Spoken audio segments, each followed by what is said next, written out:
तो अभी हम जो हमने स्केलर प्रोडक्ट पढ़ा था ऑफ टू वेक्टर्स उसके कुछ एग्जांपल देखते हैं। तो जो आपका फर्स्ट है इट इज़ कि एक पार्टिकल है जो कि एक 0.3-42 मीटर से -235 मीटर पर चला जाता है। मतलब ये दो पॉइंट्स हैं ए और बी। तो एक पार्टिकल आपका पॉइंट ए से पॉइंट बी को मूव कर गया है। ठीक है, उसके कोऑर्डिनेट्स यहाँ पर दिए हुए हैं कि ए के लिए कोऑर्डिनेट्स हैं आपके 3-4 2। तो जब ऐसा लिखा होगा तो इसका मतलब है जो आपका 3 है वो एक्स के लोंग है, -4 वाई के लोंग है और 2 जेड के लोंग है। वैसे ही बी के लिए। ठीक है, और ऐसा कब हो रहा है कि जब उस पर एक फोर्स वर्क कर रहा है जो कि ये है। ठीक है, और आपको निकालना है वर्क डन। तो हमने लास्ट जो लेक्चर था उसमें क्या देखा था कि वर्क इज इक्वल्स टू होता है फोर्स इनटू डिस्प्लेसमेंट। तो हमारे पास जो हमारा फोर्स है उसका वेक्टर तो है, अभी हमें निकालना है डिस्प्लेसमेंट वेक्टर। तो उसके लिए हम क्या करेंगे, जैसे हम करते थे कि अगर आपके पास दो पॉइंट ए और बी हैं और इनके बीच की आपको डिस्टेंस निकालनी होती थी तो आप क्या करते थे, पॉइंट बी के जो कोऑर्डिनेट्स है उसमें से पॉइंट ए के कोऑर्डिनेट्स को आप सब्सट्रैक्ट कर दोगे।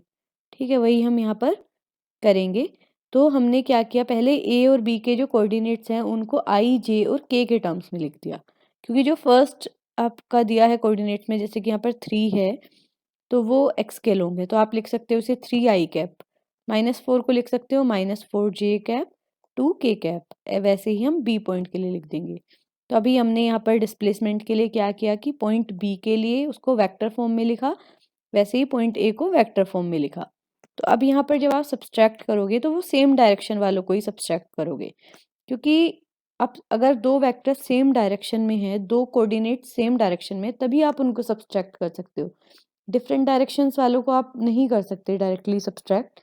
तो हमने क्या किया, यहाँ पर आई वाले कोऑर्डिनेट में से आई वाले कोऑर्डिनेट्स को, वैसे ही जे और के वाले को उनके करस्पॉन्डिंग जो कोऑर्डिनेट्स हैं उनमें से सब्सट्रैक्ट किया है।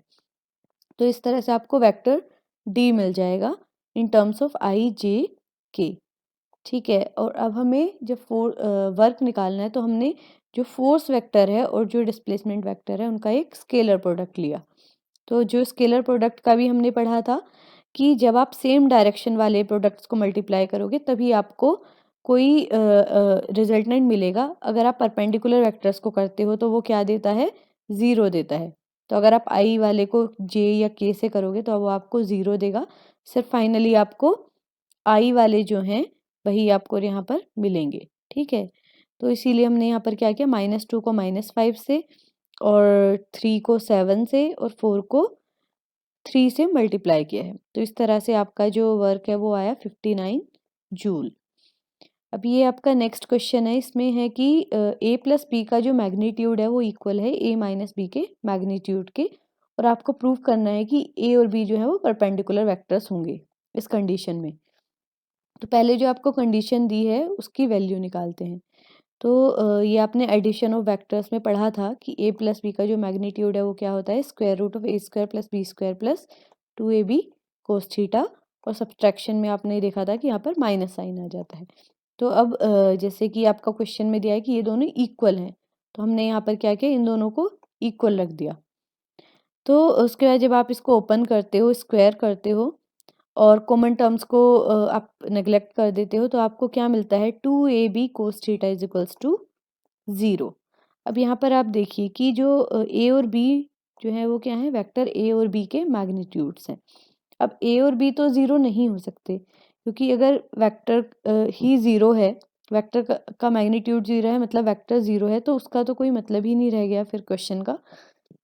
तो a और b 0 नहीं है तो क्या 0 होगा फिर, कोस थीटा जो है आपका उसकी वैल्यू क्या होगी, 0। और कोस जो है वो 0 कब होता है, जब एंगल हो आपका 90। तो इस तरह से आपको क्या मिला कि जो a और b के बीच का एंगल है वो 90 है, मतलब वो दोनों परपेंडिकुलर वेक्टर्स हैं। इसी तरह से आपके ये बाकी दो क्वेश्चंस हैं, ये आप देख लेना। अब हम पढ़ते हैं vector products of two vector. ठीक है, अभी तक हमने क्या पढ़ा था, एक वेक्टर का प्रोडक्ट एक स्केलर से पढ़ा था आपने। ठीक है, एक नंबर से पढ़ा था, एक स्केलर से पढ़ा था, और क्या पढ़ा था, वेक्टर का वेक्टर से पढ़ा था जो कि क्या था, स्केलर प्रोडक्ट था। ठीक है, अभी हम पढ़ेंगे एक वेक्टर का वेक्टर से प्रोडक्ट जो कि एक वेक्टर है। तो इसमें क्या होता है कि जब आप प्रोडक्ट करोगे दो वेक्टर्स का तो आपको एक वेक्टर ही मिलेगा, इसीलिए इसे वेक्टर प्रोडक्ट कहते हैं। अब इसका जो वैल्यू है वो क्या आती है, ये कहते हैं कि ए क्रॉस बी जो है वो क्या होगा, magnitude of a into magnitude of b into sine theta. वहाँ पर कोस था, यहाँ पर साइन थीटा, और इसके अलावा यहाँ पर डायरेक्शन आती है। ठीक है, तो उसे हमने एन कैप से डिनोट किया है। तो इस तरह से आप लिख सकते हो A cross B is equals to A B sine theta n cap, और थीटा क्या है आपका ए और बी के बीच का एंगल। तो और इसके अलावा जो आपका एन कैप है वो डायरेक्शन आप कैसे निकालेंगे, तो वो डायरेक्शन होती है along the perpendicular to the plane containing a and b. तो जिस प्लेन में ए और बी लाई कर रहे हैं उसके परपेंडिकुलर जो डायरेक्शन होगी वो ही आपकी क्या है, एन कैप। तो अगर आपके जो दो वेक्टर्स हैं वो एक्स वाई प्लेन में लाई कर रहे हैं, ठीक है, तो जो आपका रिजल्टेंट जो प्रोडक्ट होगा उन दोनों का वो किस डायरेक्शन में देगा, वो देगा जेड में। ठीक है, तो अभी हम कुछ इसकी जो प्रॉपर्टीज हैं वेक्टर वेक्टर प्रोडक्ट की वो देखते हैं। तो फर्स्ट है कि it does not follow commutative law, मतलब कि A cross B is not equals to B cross A. आपने स्केलर में देखा था क्या हो रहा था कि a dot b is equals to आपका क्या आ रहा था, बी डॉट ए, पर वेक्टर प्रोडक्ट में ऐसा नहीं होता है। इस केस में क्या होता है कि A cross B is equals to क्या होगा, एक्चुअली एक माइनस साइन आ जाएगा और फिर आप लिख सकते हो बी क्रॉस ए। ठीक है, नेक्स्ट है आपका एसोसिएटिव लॉ। ये सिमिलर है जैसा आपका स्केलर प्रोडक्ट में था कि जो आपका क्रॉस प्रोडक्ट होगा वो यहाँ पर डिस्ट्रीब्यूट हो जाएगा। तो आप लिख सकते हो A cross B plus A cross C. Third है कि जो परपेंडिकुलर वेक्टर्स हैं उनका वेक्टर प्रोडक्ट क्या होगा, तो इनका हमने मैग्नीट्यूड देखा है ए क्रॉस बी का। तो आप लिखोगे ए बी साइन थीटा, तो थीटा की जगह आप क्या रखोगे 90, और साइन 90 क्या होता है, इट इज़ 1। तो इस तरह से आपको सिर्फ ए बी मिल जाएगा। नेक्स्ट है फॉर पैरेलल वेक्टर्स।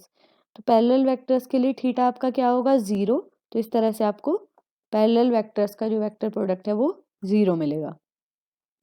फिर है सेल्फ प्रोडक्ट। तो अगर आप सेल्फ प्रोडक्ट निकाल रहे हो तो एक वेक्टर का खुद से ही जो एंगल होगा वो तो 0 होगा, इसीलिए आपका जो यहाँ पर साइन 0 है वो 0 हो गया और सेल्फ प्रोडक्ट आपका 0 होता है। Next is for unit vectors. तो इसमें हम देखते हैं, तो पहले हम लेकर चले हैं आई क्रॉस आई, जे क्रॉस जे, के क्रॉस के, मतलब सेल्फ प्रोडक्ट। सेल्फ प्रोडक्ट हमने देखा था पहले ही कि ये 0 आता है क्योंकि खुद से एंगल जो बनाएगा कोई भी वेक्टर वो 0 होगा। तो इस तरह से आपका यहाँ पर क्या आया 0।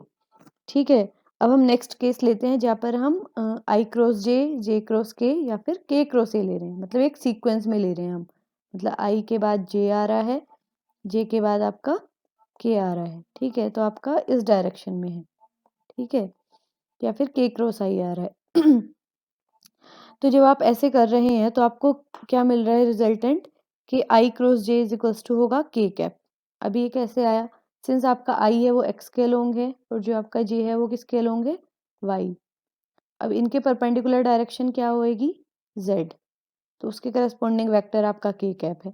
इसीलिए आपको आई क्रॉस जे है वो के कैप मिला है क्योंकि इनका मैग्नीट्यूड तो 1 1 है और एंगल 90 हो गया और डायरेक्शन के कैप हो गई। वैसे ही जे क्रॉस के लिए आया और वैसे ही के क्रॉस ए के लिए आया। ठीक है, अब थर्ड आपका आता है कि जब आप ये सीक्वेंस को चेंज कर दो।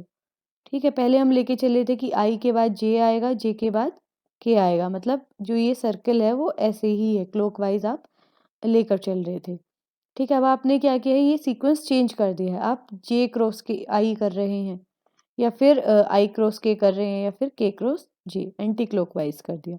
तो इस केस में क्या आता है, यहाँ पर एक माइनस साइन आ जाएगा। डायरेक्शन तो सेम रहेगी, जैसे आई क्रॉस जे के कैप था अभी भी के कैप है, पर यहाँ पर माइनस आ गया, मतलब कि माइनस जेड डायरेक्शन में चले गए हैं आप। पहले आपका जेड के डायरेक्शन में था, अभी माइनस जेड। वैसे ही बाकी वेक्टर्स के लिए है। ठीक है, इसके अलावा जो हमारा बचा है वो है दो वेक्टर्स का क्रॉस प्रोडक्ट क्या होता है, क्रॉस प्रोडक्ट या फिर वेक्टर प्रोडक्ट। तो उसको हम कैसे निकालते हैं कि ए क्रॉस बी अगर आपको निकालना है तो आप पहले कैसे लिखेंगे, आई कैप जे कैप के कैप, और इनके नीचे आप इनके अलोंग जो कंपोनेंट्स थे वो लिख देंगे। तो सबसे पहले आपका ए वेक्टर आ रहा है, एक एक के क्या क्या कंपोनेंट्स है, a x a y a z, तो आपने ऐसे ही a x a y a z लिख दिया। नेक्स्ट इज बी वेक्टर, तो बी के corresponding b x b y b z लिख दिया। तो सबसे पहले आप ये बना लेते हैं। उसके बाद आपको क्या करना है, तो सबसे पहले आप लिखते हो आई कैप, ठीक है।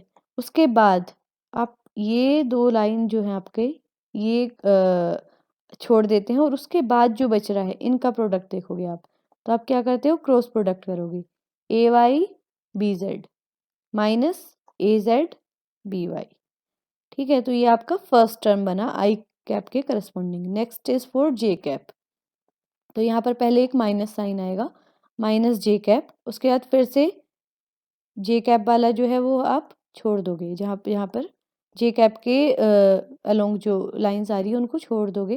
उसके बाद आपका बच रहा है a x B Z minus A Z B x, जो आपका सेकंड टर्म आ गया। अभी आपको के कैप के लिए निकालना है, तो के कैप लिखा आपने और फिर से आप इसके करस्पॉन्डिंग जो दोनों डायरेक्शन में है उन लाइंस को छोड़ दोगे। फिर आप जो प्रोडक्ट करोगे वो क्या आएगा, ए एक्स बी वाई माइनस ए वाई बी एक्स।